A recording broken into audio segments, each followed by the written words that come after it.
Good morning. ಆಯ್ತಾ ನಿದ್ದೆ? ಹಾಂ, ನಿದ್ದೆ ಆಯ್ತೇನಪ್ಪ? ಕೊನೆ ಮಲ್ಕೊಳತ್ತಾನೆ ಇನ್ನೊಂದು ಸ್ವಲ್ಪ ಹೊತ್ತು. ಹ್ಞೂ, ಮಲ್ಕೋಬೇಕ್ತಾನೆ. ಯಾಕೆ ಪಚ್ಚನ್ ಬೇಕ್ತಾನೆ ಇನ್ನೊಂದು ಸ್ವಲ್ಪ ಹೊತ್ತು? ಹ್ಞೂ, ಅಮ್ಮ ಎದ್ಬಿಡ್ತಂತ ಎದ್ಬಿಟ್ಟಾ? ಹ್ಞೂ, ಯಾಕೆ ಎದ್ದೆ ನೀನು? ಹ್ಞೂ, ಯಾಕೆ ಎದ್ದೆ ನೀನು? ಫ್ರೆಂಡ್ಸ್, ನಾವು ರಾತ್ರಿ ಇಲ್ಲೇ ಮಲ್ಕೊಂಡಿದ್ವಿ, ಇವಾಗ ಎದ್ದಿದ್ದೀವಿ ನೋಡಿ. ಇಲ್ಲಿ ಅವತ್ತು ಮಲಗಿಲ್ಲ, ಇದೇ ಫಸ್ಟ್ನೇ ದಿನ ಮಲ್ಕೊಂಡಿದ್ದು. ಗುಂಡ ಅಂತೂ ತುಂಬ ಚೆನ್ನಾಗಿ ಮಲ್ಕೊಬಿಟ್ಟಿದ್ದೆ. ನನಗಂತೂ ನಿದ್ದೆನೇ ಬರಲಿಲ್ಲ ನಿಜವಾಗ್ಲೂ. ಎಷ್ಟು ಬೆಳಗಿನ ಜಾವ 3:30 ಆದರೂ ಸಮೇತ ನಂಗೆ ನಿದ್ದೆ ಬರಲಿಲ್ಲ. ಏನೋ ಒಂಥರ ನನಗೆ. ಗುಂಡನೂ ಚೆನ್ನಾಗಿ ಮಲ್ಕೊಂಡ. ಇನ್ನು ನಮ್ಮ ಮನೆಯವರು ಓನರೆಲ್ಲ ಬಂದಿದ್ರಲ್ವ, ತುಂಬ ಜನ ಬಂದಿದ್ದಾರೆ ಅವರೆಲ್ಲ. ಅದಕ್ಕೆ ಮೇಲ್ಗಡೆನೂ ಮಲ್ಕೊತಿದ್ರೇನೋ, ಅದಕ್ಕೆ ನಾವು ಇವತ್ತು ಇಲ್ಲೇ ಮಲ್ಕೊಂಡಿದ್ವಿ. ನೈಟ್ ಇಲ್ಲೇ ಮಲ್ಕೊಂಡಿದ್ವಿ. ಅವ್ರು ಕೂಡ ಅಷ್ಟೇ ಓಡಾಡ್ಕೊಂಡು ತುಂಬ ಲೇಟ್ ಆಯಿತು ಅವರು ಬರೋಷ್ಟೊತ್ತಿಗೆ ಮನೆಗೆ. 1:30-2 ಗಂಟೆ ಹತ್ತತ್ರ ಆಗಿತ್ತು ನಮ್ಮ ಮನೆಯವ್ರು ಬರೋಷ್ಟೊತ್ತಿಗೆ. ಇನ್ನು ನಾನು ಗುಂಡ ಮಲ್ಕೊಂಡಿದ್ವಿ. ಇನ್ನು ನಾನಂತೂ ಸರಿಯಾಗಿ ನಿದ್ದೆನೇ ಮಾಡಿಲ್ಲ. ಬೇಗ ಸ್ವಲ್ಪ ಏನಾದರೂ ಅಡುಗೆ ಮಾಡ್ಕೊಂಡು ಊಟ ಮಾಡಿ ಮಧ್ಯಾಹ್ನ ಹಂಗೆ ಒಂದು ಸ್ವಲ್ಪ ಹೊತ್ತು ಮಲ್ಕೋಬೇಕು, ಇಲ್ಲಾಂದರೆ ಆಗೋದಿಲ್ಲ. ಅಸಲು ಮಲಗೇ ಇಲ್ಲ ನಾನಂತೂ. ಟೋಟಲಿ ನಮ್ಮ ಗುಂಡ ಮಾತ್ರ ಚೆನ್ನಾಗಿ ಮಲಗಿದ್ದಾನೆ. ಇವಾಗ ಎದ್ದಿದ್ದೀವಿ. ಇನ್ನು ಎದ್ಬಿಟ್ಟು ಸುಮ್ಮನೆ ಹೊರಗಡೆ ಹೋಗ್ಬಿಟ್ಟು ಹಿಂಗೆ ಸುಮ್ಮನೆ ವಾತಾವರಣ ನೋಡಿದೆ ಅಷ್ಟೇ. ಇನ್ನು ಮುಖಕ್ಕೆ ತೊಳ್ಕೊಂಡಿಲ್ಲ, ತಲೆ ಬಾಚ್ಕೊಂಡಿಲ್ಲ, ಏನಿಲ್ಲ. ಇನ್ನು ಅಷ್ಟರಲ್ಲಿ ಗುಂಡ ಕೂಡ ಎದ್ದಿದ್ದಾನೆ. ಇವಾಗ ಬೇಗ ಏನಾದರೂ ಮಾಡಬೇಕು ಅಡುಗೆ. ಏನು ಮಾಡೋಣ, ಏನೋ ತರಕಾರಿ ಎಲ್ಲ ಅಲ್ಲೇ ಫ್ರಿಜ್ಜಲ್ಲಿದೆ. ಏನಾದರೂ ಚಟ್ನಿಗಿನ ಮಾಡಿಬಿಟ್ಟು ಬಿಸಿದ ಮುದ್ದೆಗಿನ ಮಾಡ್ತೀನಿ ಸದ್ಯಕ್ಕೆ. ಇವಾಗ ನೋಡೋಣ, ಅವರೆಲ್ಲ ಹೋದ್ಮೇಲೆ ಏನಾದರೂ ಮಧ್ಯಾಹ್ನಕ್ಕೋ ಇಲ್ಲ ಸಾಯಂಕಾಲಗಿನ ಹೋಗ್ತಾರೇನೋ, ಅವಾಗ ಹೋಗ್ಬಿಟ್ಟು ತೊಗೊಂಬಂದು ಸಾಂಬಾರಿನ ಮಾಡ್ತೀನಿ. ಗುಡ್ ಮಾರ್ನಿಂಗ್ ಫ್ರೆಂಡ್ಸ್ ಎಲ್ರಿಗೂ. ಗುಡ್ ಮಾರ್ನಿಂಗ್ ಹೇಳು ಕಲ್ಯಾಣ. ಗುಡ್ ಮಾರ್ನಿಂಗ್ ಹೇಳು.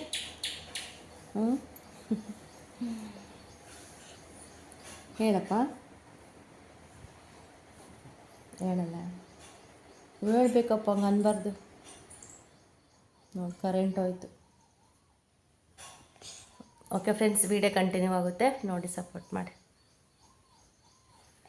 ಇನ್ನು ಬೇಗ ಫ್ರೆಶ್ ಅಪ್ ಆಗಿಬಿಟ್ಟು ಇನ್ನು ಟೀಗೆ ಇಟ್ಟಿದ್ದೀನಿ. ಇನ್ನು ಅವ್ರಿಗೂ ಕೂಡ ಇಲ್ಲೇ ಟೀ ಮಾಡ್ತಾಯಿದ್ದೀನಿ ಸ್ವಲ್ಪ ಜನಕ್ಕೆ.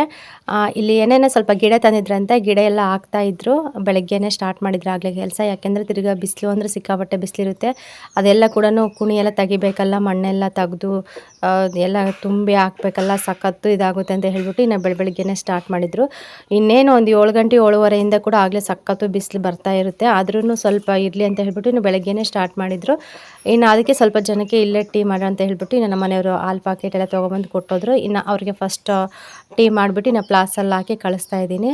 ಇದಂತೂ ತುಂಬ ಚೆನ್ನಾಗಿದೆ ಕ್ವಾಲಿಟಿ. ಅವರೇ ಓನರಣ್ಣರೇ ತಂದಿಟ್ಟಿದ್ರು ಇದನ್ನು. ಯಾವಾಗಾದರೂ ಬರುತ್ತೆ ಅಂತ ಹೇಳಿಬಿಟ್ಟು ಇದಕ್ಕೆ ನಾನು ಅವ್ರು ಬಂದಾಗೆಲ್ಲ ಇದನ್ನು ಯೂಸ್ ಮಾಡ್ತೀನಿ ಅಷ್ಟೇ. ಆಮೇಲೆ ನಾನು ಯೂಸ್ ಮಾಡಲ್ಲ, ನೀಟಾಗಿ ತೊಳೆದ್ಬಿಟ್ಟು ಎತ್ತಿಡ್ತೀನಿ. ಅವ್ರು ಬಂದಾಗ ಅವ್ರಿಗೆ ಟೀ ಆಗಲಿ ಕಾಫಿ ಆಗಲಿ ಮಾಡಿಕೊಡ್ತಾ ಇರ್ತೀನಿ.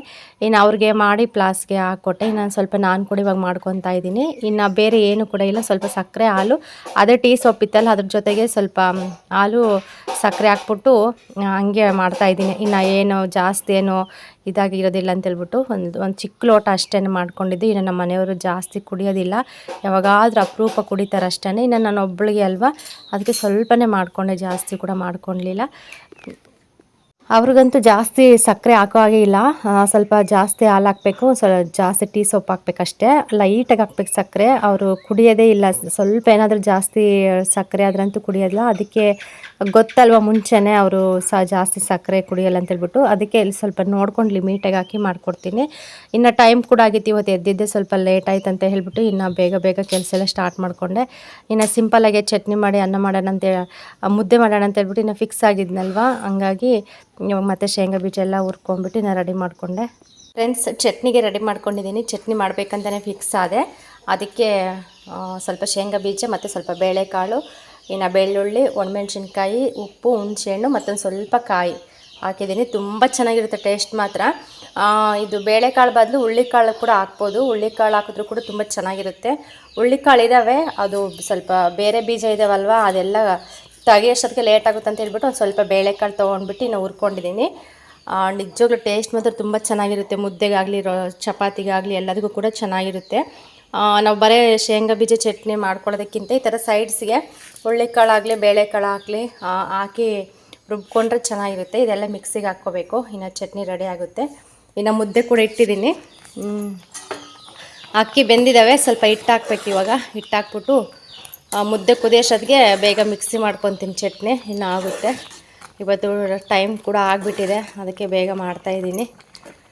ಆಮೇಲೆ ನಿಧಾನಕ್ಕೆ ನೋಡ್ಕೊಳ್ಳೋಣ ಅಂತ ಹೇಳಿ. ಅಕ್ಕಿ ಕೂಡ ಫುಲ್ ಬೆಂದಿದ್ದಾವೆ. ಹಿಟ್ಟು ಹಾಕ್ಬಿಟ್ಟು ಮುದ್ದೆ ಒಂದು ಕಟ್ಬಿಟ್ರೆ ಚಟ್ನಿ ಒಂದು ಮಿಕ್ಸಿಗೆ ಹಾಕಿದ್ರೆ ಮುಗೀತು. ಇನ್ನು ಅಕ್ಕಿ ಕೂಡ ಬೆಂದಿದ್ವಲ್ವ, ಇನ್ನು ಹಿಟ್ಟು ಹಾಕಿ ಬಂದುಬಿಟ್ಟು ಇನ್ನು ಇವಾಗ ಮಿಕ್ಸಿ ಹಿಡಿತಾ ಇದ್ದೀನಿ. ನಾನು ಮಿಕ್ಸಿಗೆ ಹಾಕೋಷ್ಟೊತ್ತಿಗೆ ಸ್ವಲ್ಪ ಚೆನ್ನಾಗಿ ಬೆಂದಿರುತ್ತೆ ಮುದ್ದೆ ಅಂತ ಹೇಳಿ. ಇನ್ನು ಎಲ್ಲ ಕಡೆನೂ ನಾವು ನೋಡ್ಕೋಬೇಕಾಗುತ್ತೆ. ಇನ್ನು ಓನರ್ ಅವರೆಲ್ಲ ಬಂದಾಗ ಕೂಡ ಸ್ವಲ್ಪ ಕೆಲಸ ಇರುತ್ತೆ, ಅಲ್ಲಿ ಕೂಡ ಹೋಗಬೇಕಾಗುತ್ತೆ. ಇನ್ನು ನಮ್ಮ ಮನೆಯವರಂತೂ ಅಲ್ಲೇ ಸ್ವಲ್ಪ ಬ್ಯುಸಿ ಇರ್ತಾರೆ. ಅವ್ರು ಹೋಗೋವರೆಗೂ ಸ್ವಲ್ಪ ನಮಗೆ ಕೆಲಸನೇ. ಇನ್ನು ಅವ್ರು ಹೋದ್ಮೇಲೆ ಅಷ್ಟೊಂದೇನು ಇರೋದಿಲ್ಲ. ಅವ್ರು ಏನಾದರೂ ಮಿಕ್ಕಿರೋ ಕೆಲಸ ಹೇಳೋಗಿರ್ತಾರಲ್ವ, ಅದು ಸ್ವಲ್ಪ ನಿಧಾನಕ್ಕೆ ಮಾಡ್ಕೊಳ್ತೀವಿ, ಏನು ಅರ್ಜೆಂಟಲ್ಲೇನಿಲ್ಲ. ಇನ್ನು ಅವರಿದ್ದಾಗ ಗಿಡವೆಲ್ಲ ತಂದಿದ್ದಾರಲ್ವ, ನನಗೂ ಗೊತ್ತಿಲ್ಲ ಏನೇನು ಗಿಡ ತಂದಿದ್ದಾರೋ ಏನೇನು ಹಾಕಿದ್ದಾರೆ ಅಂತ ಹೇಳ್ಬಿಟ್ಟು. ಎಲ್ಲ ಕ್ಲಿಯರ್ ಆದಮೇಲೆ ಒಂದು ಸತಿ ನೋಡ್ಕೊಂಬರ್ತೀನಿ ಏನೇನು ಗಿಡ ಹಾಕಿದ್ದಾರೆ ಅಂತೇಳಿ. ಆಲ್ಮೋಸ್ಟ್ ಏನಾದರೂ ಹಾಕಿ ಫ್ರೂಟ್ಸ್ ಗಿಡ ಏನಾದರೂ ಹಾಕಿರ್ತಾರೆ ಅನಿಸುತ್ತೆ. ಇನ್ನು ಎಲ್ಲನೂ ಇದ್ದಾವೆ, ಯಾವ ಕೂಡ ಬೇರೆ ಹಾಕೋವು ಏನಿಲ್ಲ. ಏನಾದರೂ ಅವ್ರಿಗೇನಾದರೂ ಇಷ್ಟ ಬಂದಿರೋ ಏನಾದರೂ ತಂದಿರ್ತಾರೆ ಅನಿಸುತ್ತೆ, ಅವು ಹಾಕಿರ್ತಾರೆ. ನನಗೂ ಕೂಡ ಸರಿಯಾಗಿ ಗೊತ್ತಿಲ್ಲ, ಹೋಗಿ ನೋಡ್ಕೊಂಬರ್ಬೇಕು. ಇನ್ನು ಫೈನಲಿ ಅಡುಗೆ ಎಲ್ಲ ಆಯಿತು. ಅಡುಗೆ ಆಗಿ ಇನ್ನು ಬಿಸಿದೇ ಊಟ ಮಾಡಿಬಿಡ್ತೀನಿ ಆಗಿದ ತಕ್ಷಣವೇ. ಸ್ವಲ್ಪ ತಣ್ಣಗಾಗಿದ್ದು ಊಟ ಮಾಡಲ್ಲ.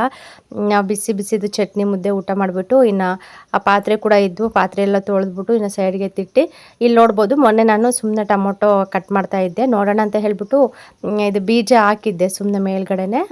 ಬೀಜ ಹಾಕಿದ ತಕ್ಷಣ ಎಷ್ಟು ಬೇಗ ಮೊಳಕೆ ಬಂದುಬಿಟ್ಟಿದೆ ಗೊತ್ತಾ, ಚೆನ್ನಾಗಿ ಬಂದುಬಿಟ್ಟಿದೆ ಸೊಸಿ ಮಾತ್ರ. ಇದನ್ನು ಕಿತ್ಬಿಟ್ಟು ಮತ್ತೆ ಅಡಿಕೆ ಗಿಡ ಹಾಕೋದಕ್ಕೆ ಪಾಕೆಟ್ ಮಾಡಿದ್ರಲ್ಲ, ಅವಾಗ ಮುಂಚೆ ಮಾಡಿದ್ದೇವೆ ಬಿಡಿ ಇವೆಲ್ಲ ಕೂಡ. ಅವು ಹಂಗೆ ಉಳ್ಕೊಂಡಿರೋ ಹಂಗೆ ಒಂದು ಮೂಲೆಯಲ್ಲಿ ಹಾಕಿದ್ದಾರೆ. ಅವನ್ನೆಲ್ಲ ತೊಗೊಂಡು ಬಂದುಬಿಟ್ಟು ಸ್ವಲ್ಪ ಸಸಿ ಎಲ್ಲ ದೊಡ್ಡದಾದ್ಮೇಲೆ ಅಡಿಕೆ ಪಾಕೆಟೆಲ್ಲ ಹಾಕೋಣ ಅಂತ ಹೇಳಿ ಹಂಗೆ ಇಟ್ಟಿದ್ದೀನಿ. ನೋಡೋಣ. ಇನ್ನು ಸೊಪ್ಪು ಹಾಕಿದ್ನಲ್ವ ಫ್ರೆಂಡ್ಸ್, ಸೊಪ್ಪಿನ ಬೀಜ ಅವಂತೂ ಇನ್ನೂ ಸರಿಯಾಗಿ ಉಟ್ಕೊಂಡಿಲ್ಲ. ಸರಿಯಾಗಿ ನೀರೇ ಇಲ್ಲ ಹೇಳ್ಬೇಕಂದ್ರೆ. ಪಾಪ ಮಳೆ ಬಂದರೆ ಚೆನ್ನಾಗಿ ಉಟ್ಕೊಳ್ತವೆ, ಮಳೆನೇ ಇಲ್ಲ ಅಂದಮೇಲೆ ಇನ್ನೆಲ್ಲಿ ಉಟ್ಕೊತವೆ ಹೇಳಿ, ಮಳೆನೇ ಬರ್ತಾಯಿಲ್ಲ. ಇನ್ನು ಈ ಕಡೆ ಬಂದುಬಿಟ್ಟು ಮನೆಗೆ ಕಾಯಿ ಬೇಕಾಗಿತ್ತು. ಇನ್ನು ನಮ್ಮ ಮನೆಯವ್ರು ಕಾಯಿ ಕೂಡ ತೊಗೊಬಂದಿದ್ರು. ಇಲ್ಲಿ ಕೂಡ ಇರ್ತವೆ, ಬಟ್ ನಾವು ಇಲ್ಲಿ ಕಿತ್ಕೊಳ್ಳಲ್ಲ ಕಾಯಿ. ಇನ್ನು ದುಡ್ಡಿಗೆ ತೊಗೊಬಂದಿದ್ರು. ಸ್ವಲ್ಪ ಕಡಿಮೆ ರೇಟೇ ಹಾಕ್ಕೊಟ್ಟಿದ್ರು, 25 ರೂಪಾಯಿ ಏನಂತೆ ಒಂದು ಕಾಯಿ. ಅದಕ್ಕೆ 25 ರೂಪಾಯಿ ಅಂದಿದ್ದಕ್ಕೆ ನಮ್ಮ ಮನೆಯವರು ಇರ್ತವೆ ಅಂತ ಹೇಳಿಬಿಟ್ಟು ಒಂದು ಸ್ವಲ್ಪ ದೊಡ್ಡ ಸೈಜು, ಒಂದು ಮೀಡಿಯಮ್ ಸೈಜು ಹೆಂಗೆ ಒಂದು ರೇಟ್ ಮಾತಾಡಿಬಿಟ್ಟು ಇನ್ನು ತೊಗೊಬಂದಿದ್ರು. ಇವು ಎಲ್ಲ ಕೂಡ ಒಂದು ಹತ್ರ ನೀಟಾಗಿ ಇಟ್ಕೋಬೇಕು. ಇನ್ನು ಈ ಕಡೆ ಒಂದೆರಡು ಮರದಲ್ಲಿ ಬಿಡ್ತಾವೆ ಅಷ್ಟೇ ಕಾಯಿ. ಇನ್ನು ಅವ್ರು ಬಂದಾಗೆಲ್ಲ ಬರೀ ಎಳ್ನೀರು ಕೊಚ್ಕೊಡೋದೇ ಆಗುತ್ತೆ. ಇನ್ನು ಕಾಯಿ ಆಗೋದಕ್ಕೆ ಜಾಸ್ತಿ ಬಿಡೋದಿಲ್ಲ. ಇನ್ನು ಬರ್ತಾನೆ ಇರ್ತಾರಲ್ವ, ಅವ್ರು ಬಂದ ತಕ್ಷಣ ಅವ್ರು ಹೋದ ತಕ್ಷಣ ಇನ್ನು ಖಾಲಿ ಆಗ್ತಾ ಇರ್ತವೆ. ಆದ್ರೂ ಒಂದು ಮರದಲ್ಲಿ ಇದ್ದಾವೆ ಕಾಯಿನ ಸ್ಟಾರ್ಟ್ ಆಗ್ತಾಯಿದ್ದಾವೆ, ಚೆನ್ನಾಗಿ ಬಿಟ್ಟಿದ್ದಾವೆ. ಆದರೂ ನಾವು ತೊಗೊಳ್ಳಲ್ಲ. ಅವ್ರಿಗೆ ಏನು ಬಂದರೂ ಕೂಡ ನಮ್ಮ ಮನೆಯವರು ಏನು ಕೂಡ ಬಿಡೋದಿಲ್ಲ. ಎಲ್ಲ ಪ್ರತಿಯೊಂದು ಕೂಡ ಕಿತ್ಬಿಟ್ಟು ಹಾಕಿ ಕಳಿಸ್ಬಿಡ್ತಾರೆ. ಹೆಂಗಿದ್ರು ಅವ್ರು ಕಾರೆಲ್ಲ ಹಾಕೊಬರ್ತಾರಲ್ಲ, ಡಿಕ್ಕೆಲ್ಲ ಹಾಕಿ ಕಳಿಸ್ಬಿಡ್ತಾರೆ. ಇನ್ನು ಇದು ಸಂಜೆ ಫ್ರೆಂಡ್ಸ್, ಇನ್ನು ಸಂಜೆ ಕೂಡ ಆಗ್ತಾ ಇನ್ನು ಬಿಸಿಲು ಅಂದರೆ ಸಿಕ್ಕಾಪಟ್ಟೆ ಬಿಸಿಲು. ನಿಜವಾಗ್ಲೂ ಅದು ಹೇಳೋಕ್ಕೆ ಆಗ್ತಾಯಿಲ್ಲ. ನನಗಂತೂ ಈ ವರ್ಷ ಯಾವ ವರ್ಷವೂ ನನಗಿಷ್ಟು ಕಷ್ಟ ಅನಿಸಿರ್ಲಿಲ್ಲ. ಈ ವರ್ಷ ಅಂತೂ ಸಖತ್ತು ಹಿಂಸೆ ಪಡ್ತಾಯಿದ್ದೀನಿ ನಾನು. ಏನು ಮಾಡಿದ್ರೂ ಸಮಾಧಾನನೇ ಅನ್ನಿಸ್ತಾ ಇಲ್ಲ ನನಗೆ. ಇವಾಗ ಇರೋ ಸಿಚುವೇಶನಲ್ಲಿ ಕೂಡ ನನಗೆ ಒಂಥರ ಭಯನೇ ಅನ್ನಿಸ್ತಿರುತ್ತೆ. ಹೊಟ್ಟೆಗೆಲ್ಲ ಸುಮ್ಮನೆ ಸಂಕಟ ಆಗೋದು, ಉರಿ ಅನ್ನೋದು, ಎಷ್ಟು ನೀರು ಕುಡಿದ್ರೂ ಕೂಡ ಒಂಥರ ಅನ್ನಿಸ್ತಾ ಇರುತ್ತೆ. ನನಗೆ ಅದೊಂದು ಸ್ವಲ್ಪ ಭಯ ಅನಿಸ್ಬಿಡುತ್ತೆ ಒಂದೊಂದು ಸತಿ ನೆನೆಸ್ಕೊಂಡ್ರೆ. ಇನ್ನು ನಮ್ಮ ಮನೆಯವ್ರಿಗೆ ಸ್ವಲ್ಪ ಮಜ್ಜಿಗೆ ಮಾಡಿಕೊಡ್ತಾ ಇದ್ದೀನಿ. ಮಜ್ಜಿಗೆ ಮಾಡಿಕೊಟ್ಬಿಟ್ಟು ಇನ್ನು ನೈಟೆಲ್ಲ ಸರಿಯಾಗಿ ನಿದ್ದೆನೇ ಮಾಡಿರಲಿಲ್ಲಲ್ಲ, ಸುಮ್ಮನೆ ಉಲ್ಡಾಡ್ದು ಅಷ್ಟೇ. ಹೊರಗೋದ್ರೂ ಗಾಳಿ ಇಲ್ಲ, ಒಳಗಿದ್ರೂ ಗಾಳಿ ಇಲ್ಲ. ಹಿಂಗೆ ಫ್ಯಾನ್ ಹಾಕ್ಕೊಂಡು ಮಲ್ಕೊಳ್ಳೋಣ ಅಂದ್ರೂ ಫ್ಯಾನ್ ಸುತ್ತಾನೆ ಇರುತ್ತೆ. ಅದಿನ್ನೂ ಫ್ಯಾನ್ ಗಾಳಿ ಹೀಟು ಏನೋ. ಇವತ್ತಂತೂ ನನಗೆ ನಿಜವಾಗ್ಲೂ ಭಾಳ ಹಿಂಸೆ ಅನಿಸ್ಬಿಡ್ತು ಇವತ್ತಿನ ದಿನ. ಇನ್ನು ಗುಂಡ ಅವರೆಲ್ಲ ಸುಮ್ಮನೆ, ಇನ್ನು ಅವನು ಕೂಡ ಇವತ್ತು ಹೋಗಿರಲಿಲ್ಲ. ಇನ್ನು ಅವನು ಅಂಗನವಾಡಿಗೆ ರಜೆ ಹಾಕಿದ್ನಲ್ವ, ಸರಿ ಬಿಡು ಅಂತೇಳ್ಬಿಟ್ಟು ಅವ್ನು ನಾನು ಸುಮ್ಮನೆ ಆಟ ಆಡಿಸ್ಕೊಂಡು ನೋಡಿಕೊಂಡು ಇನ್ನು ಹಂಗೆ ಟೈಮ್ ಕಳೆದ್ವಿ ಇವತ್ತು. ಇನ್ನು ಅದಕ್ಕೆ ಅವೆಲ್ಲ ಕೂಡ ತೆಗೆದು ನೀಟಾಗಿ ಇಟ್ಬಿಟ್ಟು ಇನ್ನು ಸಂಜೆ ಕೂಡ ಆಯ್ತಲ್ಲ, ಮನೆಯೆಲ್ಲ ಕಸ ಗುಡಿಸಿ ನೀರು ಹಾಕೋಣ ಬಾಗಿಲಿಗೆ ಅಂತ ಹೇಳಿ ಇನ್ನು ಎಲ್ಲ ಕ್ಲೀನ್ ಮಾಡ್ಕೊತಾ ಇದ್ದೀನಿ. ಮತ್ತು ಮೊನ್ನೆ ಒಂದು ಕಮೆಂಟ್ ಬಂದಿತ್ತು, ಕಾವ್ಯ ಅನ್ನೋ ಸಿಸ್ಟರ್ ಮಾಡಿದ್ರು, ಪೇಮೆಂಟ್ ಆಯಿತಾ ಸಿಸ್ಟರ್ ಅಂತೇಳ್ಬಿಟ್ಟು ಒಂದು 2-3 ವೀಡಿಯೋದಲ್ಲಿ ಕೇಳ್ತಾನೆ ಇದ್ರು ಯೂಟ್ಯೂಬ್ ಪೇಮೆಂಟು. ಇನ್ನು ಇಲ್ಲ ಸಿಸ್ಟರ್, ಯೂಟ್ಯೂಬ್ ಪೇಮೆಂಟ್ ಆಗಬೇಕಂದ್ರೆ ನಂದು ತುಂಬ ಹಿಂದೆ ಇದೆ. ಇನ್ನು ಡಾಲರ್ ಅಂತೂ ಸರಿಯಾಗಿ ಆಗ್ತಾಯಿಲ್ಲ. ವ್ಯೂಸು ಪರವಾಗಿಲ್ಲ, ಒಂದು ಮೊನ್ನೆಯಿಂದ ಚೆನ್ನಾಗಿ ಬರ್ತಾಯಿದೆ. ಬಟ್ ಡಾಲರ್ ಆಗ್ತಾಯಿಲ್ಲ, ಅದೇನೋ ಗೊತ್ತಿಲ್ಲ. ವ್ಯೂಸ್ ಬಂದರೂ ಕೂಡ ವೀಡಿಯೋ ಫುಲ್ಲು ನೋಡಿದ್ರೆ ಮಾತ್ರ ಸ್ವಲ್ಪ ನಮಗೆ ಡಾಲರ್ ಆ್ಯಡ್ ಆಗುತ್ತೆ ಅಷ್ಟೇ, ಪಾಯಿಂಟ್ ಆ್ಯಡ್ ಆಗುತ್ತೆ, ಇಲ್ಲಾಂದರೆ ಅಸಲು ಆಗೋದಿಲ್ಲ. ಇನ್ನು ವ್ಯೂಸ್ ಮಾತ್ರ ತೋರಿಸ್ತಾ ಇದೆ, ಬಟ್ ವೀಡಿಯೋಸ್ ಮಾತ್ರ ಯಾರು ಕೂಡ ನೀಟಾಗಿ ನೋಡ್ತಾ ಇಲ್ಲ. ಕೆಲವ್ರು ಜನ ನೋಡ್ತಾ ಇದ್ದಾರೆ, ಕೆಲವ್ರು ಜನ ಸುಮ್ಮನೆ ಸ್ಕಿಪ್ ಮಾಡಿ ಹೋಗ್ತಾ ಇದ್ದಾರೆ. ಹಂಗಾಗಿ ಡಾಲರು ಆಗ್ತಾಯಿಲ್ಲ. ತುಂಬ ಹಿಂದೆ ಉಳಿದಿದ್ದೀನಿ. ಇನ್ನು ನಾನು ಪೇಮೆಂಟ್ ತೊಗೋಬೇಕಂದ್ರೆ ಇನ್ನು ಈ ವರ್ಷ ಆಗಬೇಕು ಅಂತ ಅನಿಸುತ್ತೆ ನನಗಂತೂ.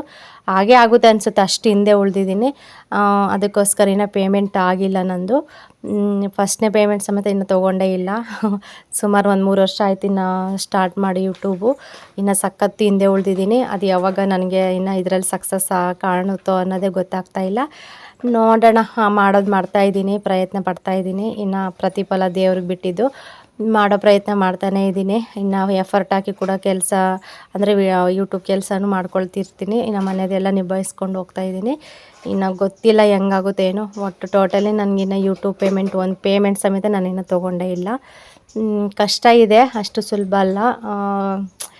ಎಲ್ರದ್ದು ಕೂಡ ಒಂಥರ ಲಕ್ ಅನ್ನೋದು ಇರಬೇಕಷ್ಟೇ. ಹಂಗಾಗಿ ಸದ್ಯಕ್ಕೆ ನಾನಂತೂ ಇನ್ನೂ ಹಿಂದೆನೇ ಉಳಿದಿದ್ದೀನಿ. ಇನ್ನು ಪೇಮೆಂಟ್ ಅಂತೂ ಈ ವರ್ಷ ಕೂಡ ತೊಗೊಳ್ತೀನೋ ಇಲ್ಲ ಅನ್ನೋದೇ ಡೌಟ್ ಆಗಿದೆ. ಏನೋ ದೇವ್ರಿಚ್ಛೆ, ನೋಡೋಣ. ಅಂದರೂ ನಿಮ್ಮ ಸಪೋರ್ಟ್ ಬೇಕು ನನಗೆ. ನೀವು ಯಾವ ಥರ ವೀಡಿಯೋ ನೋಡ್ತೀರೋ ಆ ಥರ ನನಗೆ ಇದಾಗ್ತಾ ಇರುತ್ತೆ. ಆ ವೀಡಿಯೋಸ್ ಎಲ್ಲರೂ ಕೆಲವು ಜನ ಅದೇ ಫುಲ್ಲು ನೋಡ್ತಾ ಇರ್ತಾರೆ, ಕೆಲವು ಜನ ನೋಡೋದಿಲ್ಲ. ಸುಮ್ಮನೆ ಕ್ಲಿಕ್ ಮಾಡಿಬಿಟ್ಟು ಬಿಡು ಅತ್ತ ಅಂತ ಹೇಳ್ಬಿಟ್ಟು ಒಂದು ಸ್ವಲ್ಪ ನೋಡ್ತಾ ಇರ್ತಾರೆ, ಆಮೇಲೆ ಕಟ್ ಮಾಡಿ ನಡಿ ಅಂತಾರೆ ಅಷ್ಟೇ. ಹಂಗಾಗುತ್ತೆ. ಇನ್ನು ಪಾತ್ರೆ ಕೂಡ ಎಲ್ಲ ತೊಳೆದಿರೋವೆಲ್ಲ ಹಂಗೆ ಇದ್ವು. ಇನ್ನು ಕಸ ಗುಡಿಸಿ ನೀಟಾಗಿ ಎಲ್ಲ ಬಾಗಿಲಿಗೆ ನೀರು ಹಾಕಿ ಅಂಗಳ ಕಸ ಎಲ್ಲ ಗುಡಿಸಿ ಎಲ್ಲ ಕ್ಲೀನ್ ಮಾಡಿಬಿಟ್ಟು, ಇನ್ನು ನಮ್ಮ ಮನೆಯವರು ಇವಾಗ ಓನರೆಲ್ಲ ಕೂಡ ಸಾಯಂಕಾಲ ಹೊರಡ್ತೀವಿ ಅಂತ ಹೇಳ್ತಾಯಿದ್ರು. ನೋಡ್ತಾ ಇದ್ದಾರೆ ಯಾವ್ಯಾವ ಮರದಲ್ಲಿ ಎಳ್ನೀರಿದ್ದಾವೆ ಅಂತ ಹೇಳಿಬಿಟ್ಟು. ಈ ಮರದಲ್ಲಿ ಮಾತ್ರ ಸಿಕ್ಕಿದ್ವು ಅಷ್ಟೇ. ನೆಕ್ಸ್ಟ್ ಇರೋ ಮರದಲ್ಲೆಲ್ಲ ಮೊನ್ನೆ ಬಂದಿದ್ರಲ್ವ ರೀಸೆಂಟಾಗಿ, ಅವಾಗೆಲ್ಲ ಕೂಡ ಎಳ್ನೀರು ಕೊಟ್ಟಿದ್ರು. ಅದ್ರಾಗ ಇರಲಿಲ್ಲ, ಇದ್ರಾಗ ಮಾತ್ರ ಸಿಕ್ಕಿರೋದ್ರಾಗ ಮಾತ್ರ ಇನ್ನು ಕೊಚ್ಚಿ ಎಲ್ಲ ರೆಡಿ ಮಾಡಿ ತೊಗೊಂಡೋಗಿ ಕೊಡ್ತಾರೆ ಅವ್ರಿಗೆ. ನಾನು ಎಳ್ನೀರು ಕೊಚ್ತಾಯಿದ್ರು. ಇನ್ನು ಅಡುಗೆಗೆ ಬಂದು ಇವತ್ತು ಅಡುಗೆ ಏನಿರಲಿಲ್ಲ, ಮಧ್ಯಾಹ್ನ ಬಿಸಿ ಅನ್ನ ಮಾಡಿದ್ದೆ ಅದೇ ಇತ್ತು. ಇನ್ನು ಮೊಸರು ಕೂಡ ಇತ್ತಲ್ವ, ಅದೇ ಸ್ವಲ್ಪ ಇದು ಹಸಿಮೆಣ್ಸಿನ್ಕಾಯಿ, ಈರುಳ್ಳಿ ಮತ್ತು ಕೊತ್ತಂಬರಿ ಸೊಪ್ಪು ಅದೆಲ್ಲ ನೀಟಾಗಿ ಚಿಕ್ಕದಾಗಿ ಕಟ್ ಮಾಡಿಕೊಂಡು, ಇನ್ನು ಮೊಸರು ಒಗ್ಗರಣೆ ಹಾಕ್ಬಿಟ್ಟು, ಇನ್ನು ಅನ್ನ ಬಿಸಿ ಅಂದರೆ ಸ್ವಲ್ಪ ಅನ್ನ ಬಿಸಿ ಮಾಡಿಬಿಟ್ಟು ಹಂಗೆ ಮಿಕ್ಸ್ ಮಾಡಿ ಇನ್ನು ಊಟ ಮಾಡ್ಕೊಂಡ್ವಿ ಅಷ್ಟೇ. ಅಡುಗೆ ಕೆಲಸ ಏನು ಸಾಯಂಕಾಲ ಏನೂ ಇರಲಿಲ್ಲ. ಅದಕ್ಕೆ ಮತ್ತು ನಮ್ಮ ಮನೆಯವರು ಇದೆಲ್ಲ ಕೆಲಸ ಮಾಡ್ತಾಯಿದ್ರು. ಮತ್ತು ಎಳ್ಳಿಕಾಯಿ ಅಷ್ಟೇ, ಎಳ್ಳಿಕಾಯಿ ಒಂದು ಸೂಪರ್ ಅರ್ಧ ಚೀಲಕ್ಕೆ ಅದು ಎಲ್ಲ ಕೂಡ ಕಿತ್ಬಿಟ್ಟು, ಇನ್ನು ಎಳ್ನೀರೆಲ್ಲ ಕುಡ್ದೋದ್ರು ಅವರು. ಇನ್ನು ಎಳ್ಳಿಕಾಯಿ ಅವೆಲ್ಲ ಸ್ವಲ್ಪ ಮಾವಿನ ಹಣ್ಣು ಅವೆಲ್ಲ ಇದ್ವಲ್ವ, ಅವೆಲ್ಲ ಕೂಡ ಕಿತ್ಬಿಟ್ಟು ಇನ್ನು ಕಾರೊಳಗೆ ಇಟ್ಟು ಅವ್ರನ್ನ ಸಾಯಂಕಾಲ ಆಯಿತು ಅವರು ಹೋಗೋಷ್ಟೊತ್ತಿಗೆ. ಇನ್ನು ಮಳೆ ಮೋಡ ಕೂಡ ಆಗ್ತಾಯಿತ್ತಲ್ವ, ಅವರು ಸೀದಾ ಬೆಂಗಳೂರಿಗೆ ಹೋಗಬೇಕು. ಇನ್ನು ಬೆಂಗಳೂರಲ್ಲಿರೋದ್ರಿಂದ ಬೇಗನೆ ಹೊರಟ್ರು ಅವರು. ಓಕೆ ಫ್ರೆಂಡ್ಸ್, ಈ ಚಿಕ್ಕ ವ್ಲಾಗ್ ಇಲ್ಲಿಗೆ ಎಂಡ್ ಮಾಡ್ತೀನಿ. ನಿಮಗೆ ಸ್ವಲ್ಪನಾದ್ರೂ ಇಷ್ಟ ಆದರೆ ಲೈಕ್ ಮಾಡಿ, ಕಮೆಂಟ್ ಮಾಡಿ, ಶೇರ್ ಮಾಡಿ. ಯಾರಾದರೂ ಹೊಸ್ದಾಗಿ ನನ್ನ ಚಾನಲ್ ನೋಡಿದ್ರೆ ಪ್ಲೀಸ್ ಸಬ್ಸ್ಕ್ರೈಬ್ ಮಾಡ್ಕೊಳ್ಳಿ. ಸಿಗೋಣ.